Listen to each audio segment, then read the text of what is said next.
Hey, this is Tom with New Currency University. In this training, I want to talk to you about the 5 elements of creating a cryptocurrency.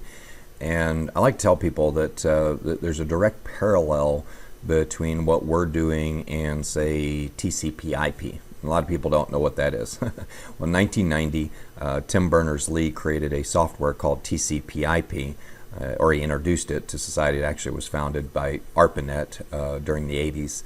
And TCP/IP is what makes the internet work. It's the transmission protocol that connects all of the computers with IP addresses and allows data to flow amongst them. So TCP/IP was very, very important.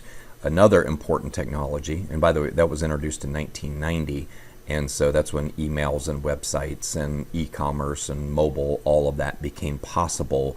Prior to 1990, internet was not possible, World Wide Web, because TCP/IP didn't exist. Now, prior to 2009, a technology called blockchain didn't exist. And so what I'm showing you was not possible. And blockchain-based technology is one of those underlying unseen technologies, kind of like TCP/IP. Most people will never understand it. They'll just use currencies, cryptocurrencies, or do intermediate transactions without using intermediaries. So blockchain basically cuts out the middleman because it allows people to verify accuracy of transactions without having to pay a fee to somebody to create that form of trust.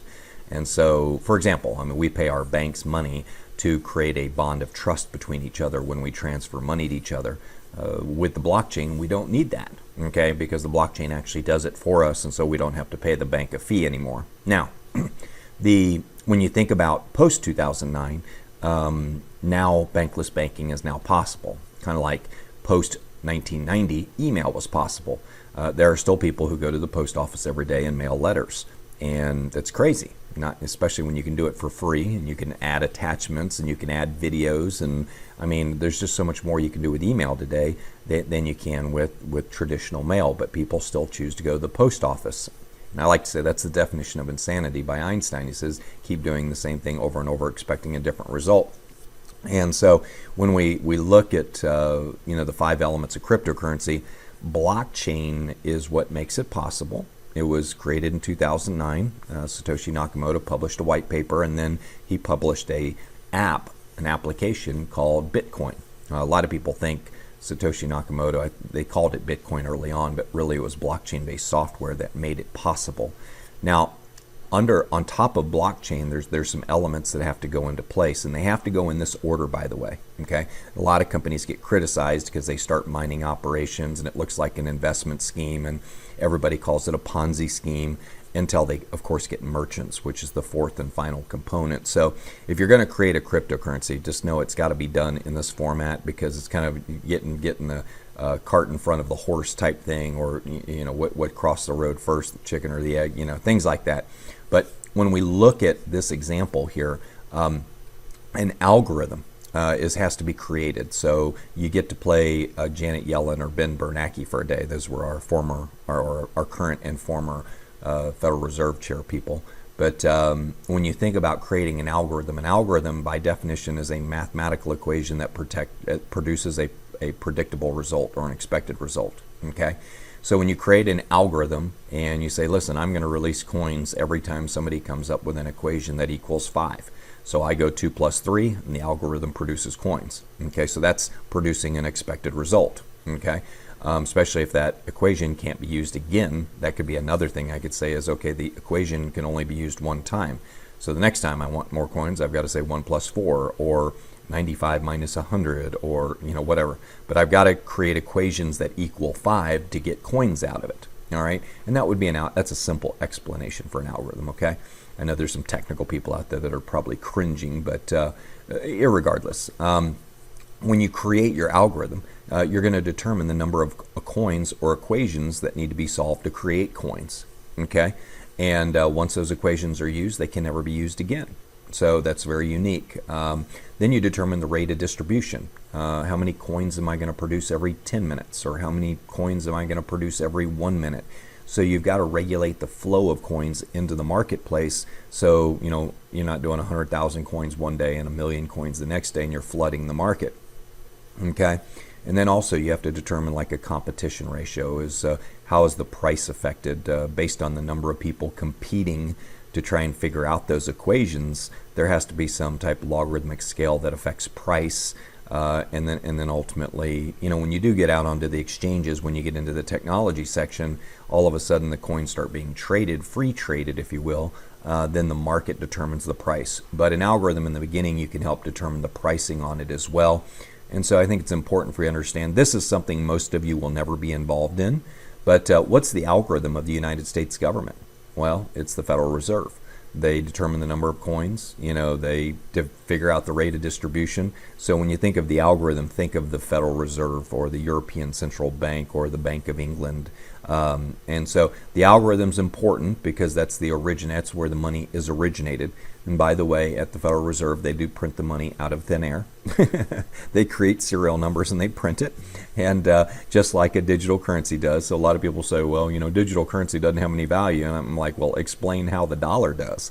The dollar, really all it has is a military behind it. There is no actual intrinsic value behind the dollar. When you think about it, I think we're 20 trillion in debt. We have 5 trillion in assets, and we don't have enough tax revenue to pay the interest on our debt. So last time I checked, that was the definition of bankrupt. Okay, so when we think of an algorithm, folks, this has to be created. Then you publish it onto the internet, and people can start mining your coins. And for that, you need miners, and that's the second part of the equation. And miners are important. These are the early adopters. These are the people who bring the coin into existence. So miners take the early risk. They get the currency at a discount, and because they're bringing it into existence. And sometimes they have to sit on it for a while before they can even use it or sell it. So there's definitely a period of time where they are locked up, if you will, with their, say, investment in their coins where there's not liquidity. And so, but when you do that, even if you're investing in a brand new tech company or your friend comes to you and wants to invest in a company, their lawyer is going to tell you that your money is going to be tied up for 3 to 5 years before it's going to be liquid. And so some of the new investor agreements nowadays are ridiculous, the stuff that they put in there, and how if you take your money out early, they're going to hit you with a 20% penalty.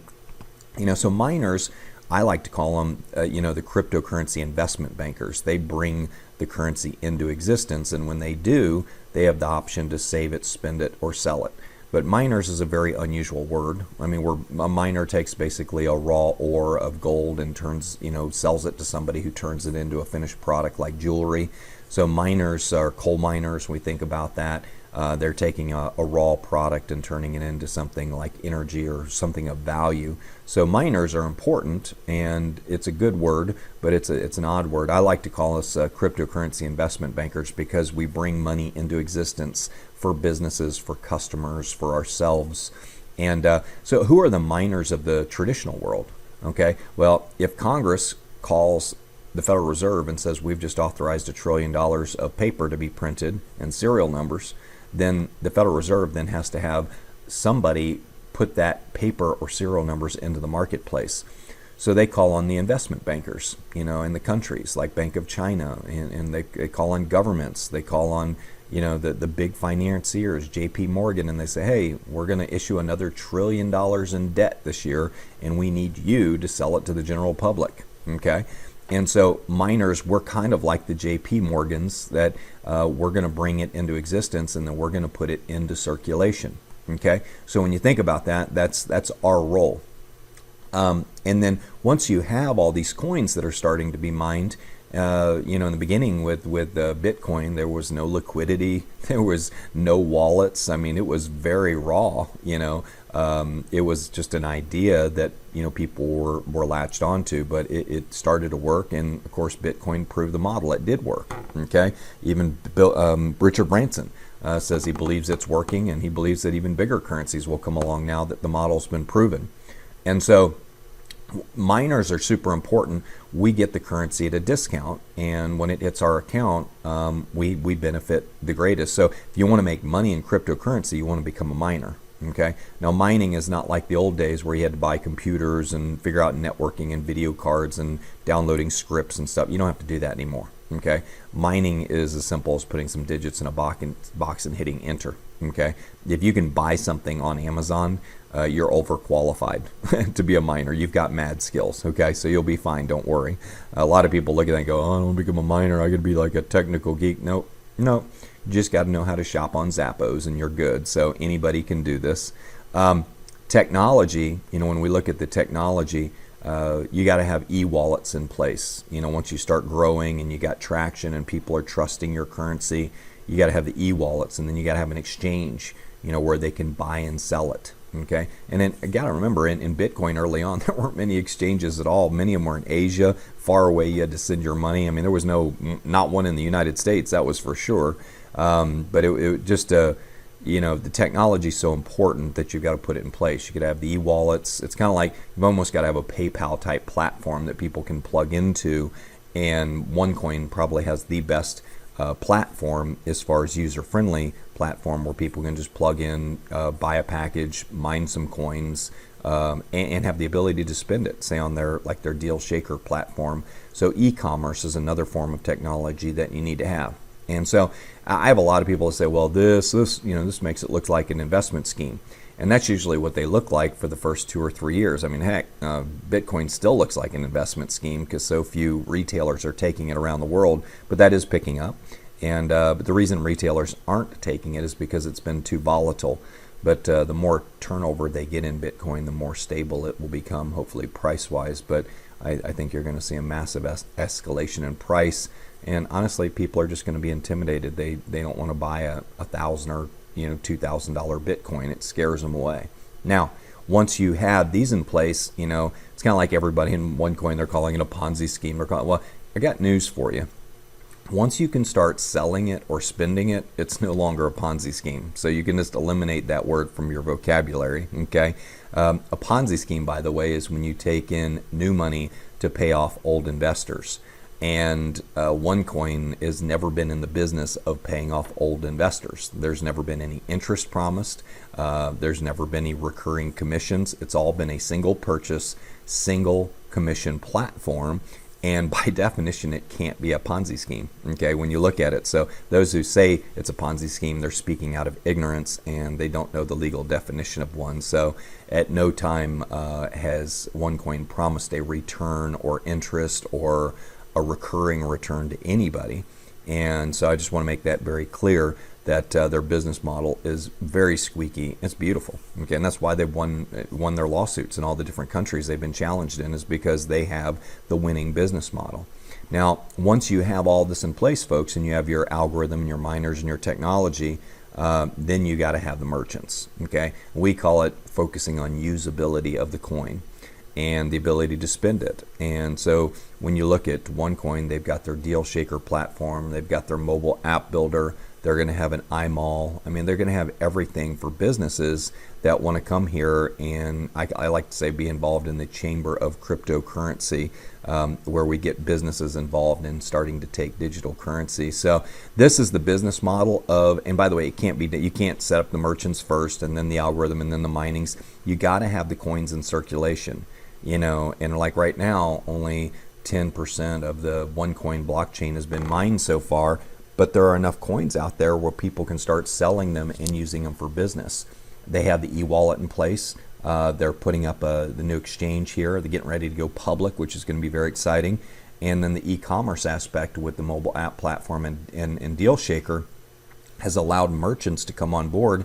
And at the time of this recording, they have 14,500 merchants, and they're growing by about 2,000 merchants a week, which is really, really exciting. So folks, this is the 5 components of creating a cryptocurrency. I hope it was helpful in helping you understand why you want to be a part of this, because we've created our own private currency outside of the government issued currency. We basically have become our own Federal Reserve. We've got miners, we've got our own investment bankers. Those people are you, the people who get the currency at a deep discount for bringing it into circulation. We've got the technology in place, and as I mentioned, we've already got 14,500 merchants. So we are creating a cryptocurrency microeconomy right now, but But trust me, at the rate we're growing, this will be a macro economy before you know it. But this is Tom McMurrain with New Currency University. Hope you enjoyed this video. Share it with a friend, share it with your team, and let them get educated on digital currency and the 5 elements of creating a cryptocurrency.